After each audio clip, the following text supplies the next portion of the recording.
TLE 6, Home Economics. Quarter 3, Week 4. Let's learn about identifying and classifying sewing tools and materials. Hello kids, it's me, Teacher Frel. Don't forget to subscribe, like, and share, and hit the notification bell for the latest video. You can also follow my Facebook page, Teacher Frel TV.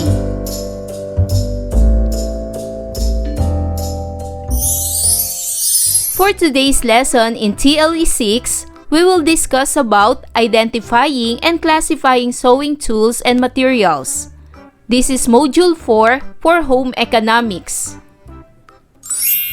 For most essential learning competencies, classifies tools and materials according to their use, such as measuring, cutting, and sewing. What I need to know.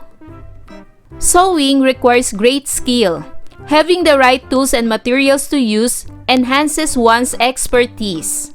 Sewing without the right tools and materials is like trying to cook without the right ingredients. This module is designed and written to identify and classify sewing tools and materials. Before we proceed for our discussion, let's do first this activity. Choose the letter of the best answer. Write the chosen letter on a separate sheet of paper. Number 1. Which of the following tools is used in taking body measurements? A. Ruler. B. Scissors. C. Tape measure. D. Thimble. What is the correct answer? Very good. The correct answer is letter C. Tape measure. Number 2. What kind of tools is used for sewing? A. Tape measure. B. Needle. C. Ruler. D. Tailor's chalk. What is the correct answer? Very good. The correct answer is letter B. Needle. Number 3. Which of the following tools is used to finish seams and raw edges and to create decorative edges on many types of fabric? A. Thimble. B. Needle. C. Embroidery scissors. D. Pinking shears. What is the correct answer? Very good. The correct answer is letter D. Pinking shears.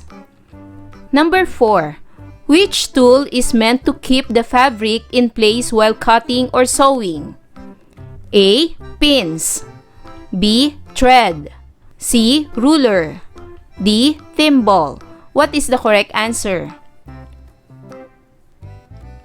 Very good. The correct answer is letter A. Pins.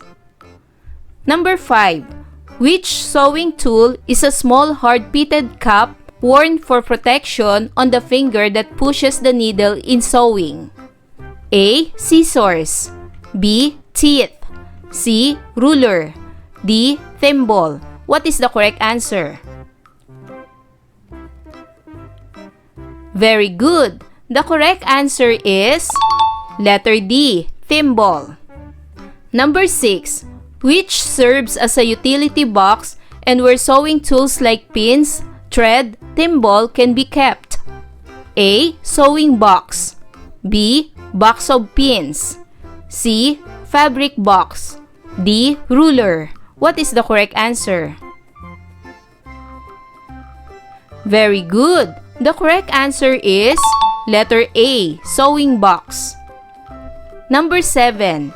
Which is specifically designed for ripping out stitches from seams, either because of an error or during alteration? A. Scissors. B. Teeth. C. Seam ripper. D. Thread. What is the correct answer?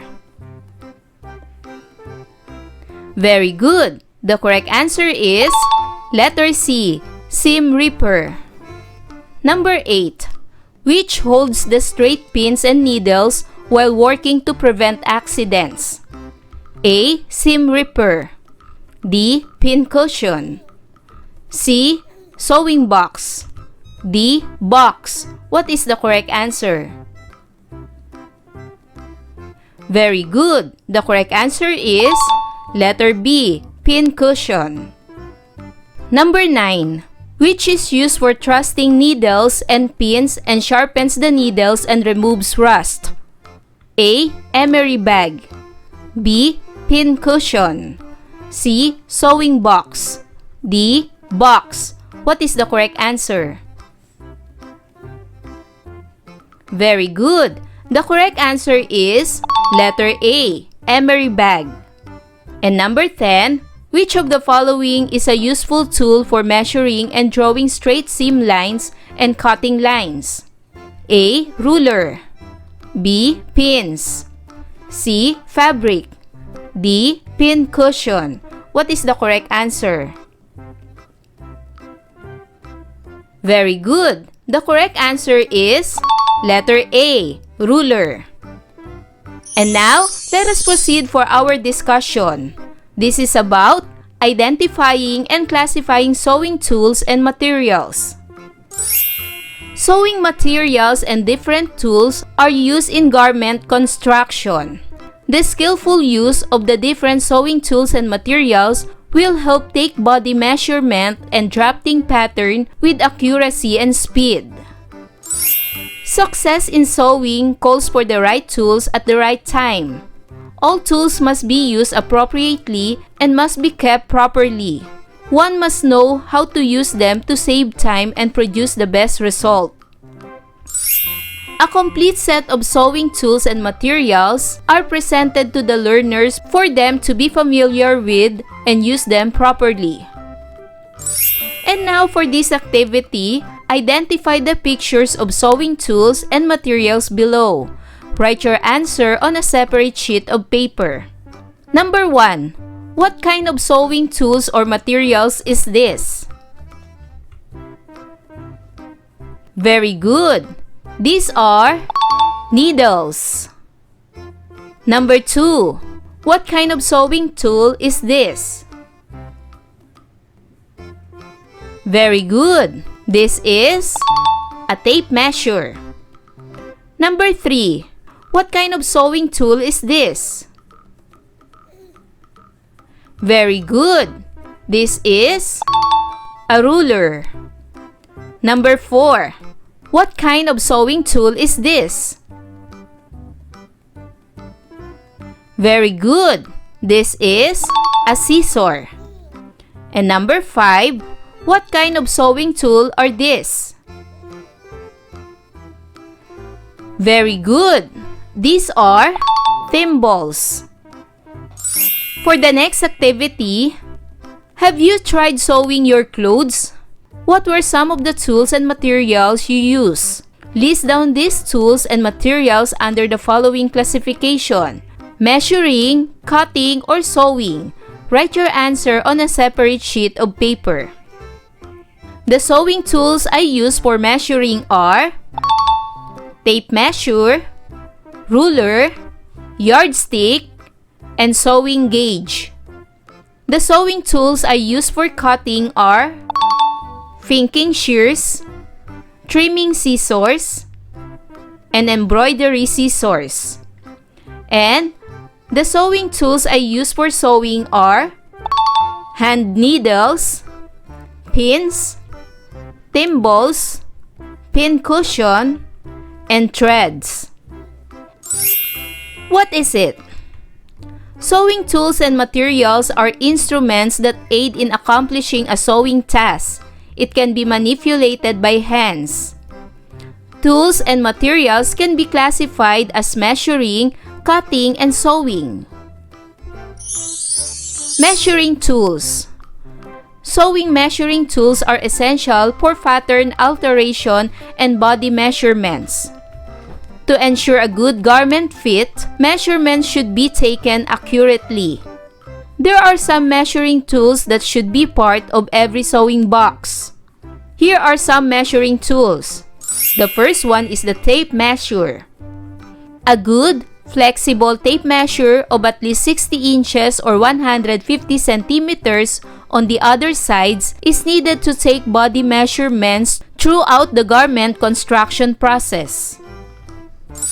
Although the tape measure should be flexible, it should be stretchy. It is used not only to measure garments, but to measure creations for home decor projects as well. This tool is also used for pattern adjustments. Another measuring tool is a ruler. A ruler measuring 12 inches or even 18 inches, either clear or solid, is a useful tool for measuring and drawing straight seam lines and cutting lines. It also aids in connecting lines. Clear plastic ruler is used for quilting and pattern creation and alteration. It is also used for marking buttonholes. Another measuring tool is a yardstick. A yardstick is made of smooth, shellac hardwood or metal. It is used for marking hemlines and checking grain lines when laying out the pattern. Another measuring tool is a sewing gauge. This small ruler has a sliding guide and is about 6 inches long. This is used for measuring the hemlines, buttonholes, and areas where other small measurements require checking, such as pleats and tucks. This gauge is usually made of metal. The next one is cutting tools. Sewing cutting tools are very important in completing sewing project. These tools should be of the best quality. Quality cutting tools are made of high-grade stainless steel. Here are the different cutting tools. The first one is the pinking shears. Pinking shears are popular in zigzag or scallop edge or for seam finishes.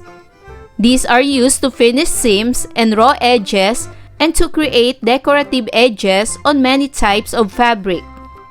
They cut a ravel-resistant edge and are not suitable for straight cutting. Another cutting tools are trimming scissors. Trimming scissors are measured 3 to 4 inches long. They are used for trimmings, clipping threads, and snipping slashes. Another cutting tools are embroidery scissors. Embroidery scissors have 4 to 5 inches finely tapered blades.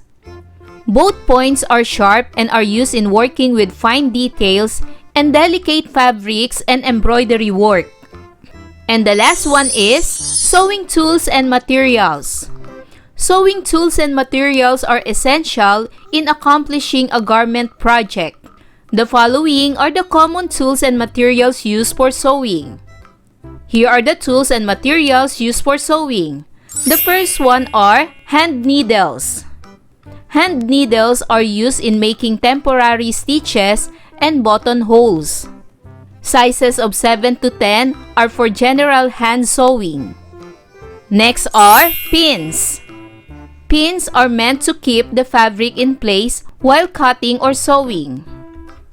Next, pin cushion. Pin cushion holds the straight pins and needles while working to prevent accidents. Another is thimble. Thimble is a small hard-pitted cup worn for protection on the finger that pushes the needle while sewing. Another is needle threader. Needle threader is useful for threading any kind of needle. It is put in the eye of the needle, then thread it and pull it back so it threads your needle. Another is emery bag. Emery bag is used for thrusting needles and pins. It sharpens the needles and removes rust. Next, threads. Threads are used in assembling or constructing the parts of the garment. Threads are vary in sizes and in colors. Heavy fabrics need stronger threads. Next is fabric. A fabric is the cloth used in making garments. The plain cotton fabrics, flour sack or katcha, is the most appropriate material for beginners because it is easy to handle. Next is sewing box or kit. Sewing box or kit serves as utility box. Sewing tools like pins, thread, thimble, buttons, and others are kept in this box. And now let us do this activity. What's more? For activity 1, read the given situation below. Write your answer on a separate sheet of paper. The situation is, Martha and her friends were assigned by their teacher to identify the sewing tools and materials and put it in the sewing kit or box. Help them classify the following tools listed below. Classify the following tools if these are for measuring, cutting, or sewing. So the following tools for measuring are ruler, yardstick, and tape measure. The following tools for cutting are embroidery scissors, pinking shears, and trimming scissors. And the following tools for sewing are emery bag, thread, pin, needle, fabric, thimble, needle, pin cushion, and sewing box. For activity 2, letter A, read each statement. Write true if the sentence tells the correct uses of sewing tools and materials, and false if not. Write your answer on a separate sheet of paper. Number 1. Pin cushion is useful for threading any kind of needle. Is it true or false? Very good. The correct answer is false, because it is not pin cushion. It should be needle threader. Number 2. Hand needle is a small hand-pitted cup worn for protection on the finger that pushes the needle in sewing. Is it true or false? Very good. The correct answer is false, because it is not hand needle. It should be thimble. Number 3. Pinking shears are popular zigzag or scallop edge or for seam finishes. Is it true or false? Very good. The correct answer is true. Number 4. Sewing box or kit serves as utility box that sewing tools like pins, thread, thimble, and other can be kept in this box. Is it true or false? Very good. The correct answer is true. Number 5. Yardstick is made of smooth, shellac, hardwood, or metal. Is it true or false? Very good. The correct answer is true. For letter B activity, the words in column A are tools and materials in sewing. Match it with the sentence in column B, which tells its uses. Write only the letter of the correct answer on a separate sheet of paper. Number 1. Thread. The correct answer is letter C. It is used in assembling or constructing parts of the garment. Number 2. Tape measure. The correct answer is A. It is used in taking body measurement. The front has measurement of 150 cm and 60 inches on the other side. Number 3. Hand needle. The correct answer is letter E. It is used in making temporary stitches and buttonholes. Number 4. Emery bag. The correct answer is letter B. It uses for thrusting needles and pins. Number 5. Pins. The correct answer is letter D. It is used to keep the fabric in place while cutting or sewing. For activity 3, study each picture in the table. Tell the uses of each sewing tools and materials. Write your answer on a separate sheet of paper. The first tool is called a sewing box. It is used to keep the fabric in place while cutting or sewing. The next sewing tools are threads, are used in assembling or constructing the parts of the garment. Threads vary in sizes and in colors. The third tool is tape measure. Is needed to take body measurements throughout the garment construction process.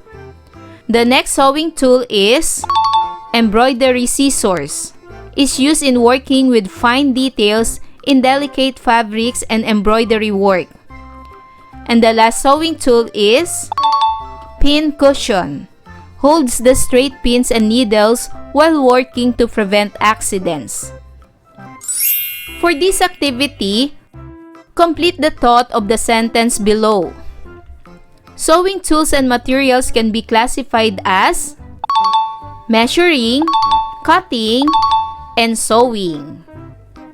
And for the assessment, choose the letter of the best answer. Write the chosen letter on a separate sheet of paper. Number 1. It is a measuring tool used to measure length, width, and thickness of short flat object and in sketching straight lines. A. Ruler. B. Pins. C. Fabric. D. Pin cushion. What is the correct answer? Very good. The correct answer is letter A. Ruler. Number 2. It is used for thrusting needles and pins. It sharpens the needles and removes rust. A. Emery bag. B. Pin cushion. C. Sewing box. D. Box. What is the correct answer? Very good. The correct answer is letter A. Emery bag. Number 3. It is a cotton stuff cloth cut and sewn in different shapes and keep the pins in place. A. Ripper. B. Pin cushion. C. Sewing box. D. Fabric. What is the correct answer? Very good. The correct answer is letter B. Pin cushion. Number 4. It is used to transfer measurement in the drop pattern. A. Scissors. B. Fabric. C. L-square. D. Thread. What is the correct answer? Very good. The correct answer is letter C. L-square. Number 5. It is a hard chalk used in tailoring and dressmaking for marking fabric.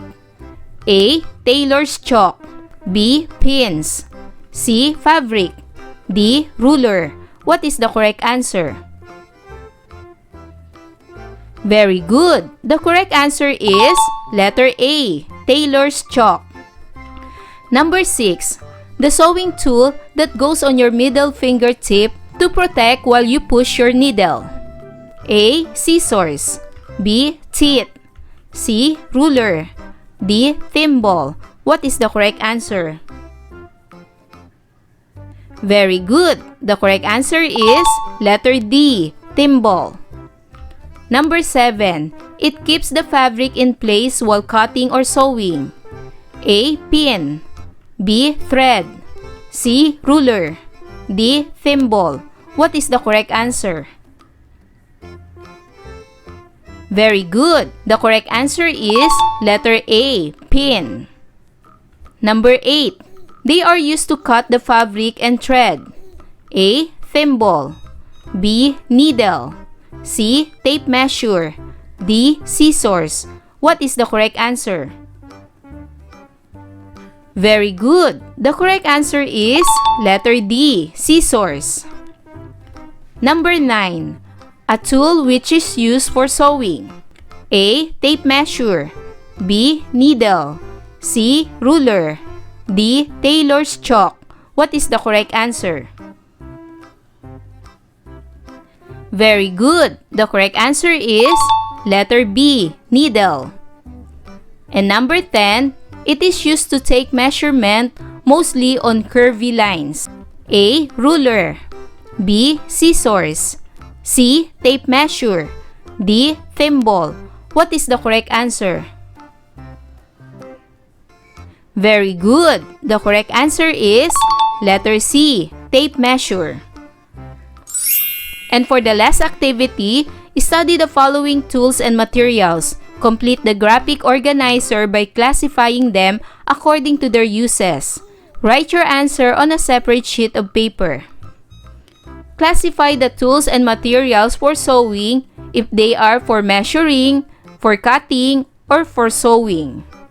The tools and materials for measuring are tape measure and yardstick. The tools and materials for cutting are trimming scissors, pinking shears, and embroidery scissors.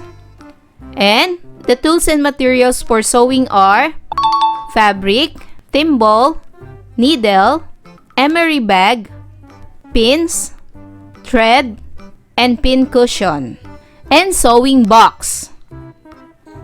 So kids, do you understand our lesson for today? Wow! Good job! Kids, I hope you learn a lot from this lesson. Until our next topic, bye-bye kids! Thanks for watching!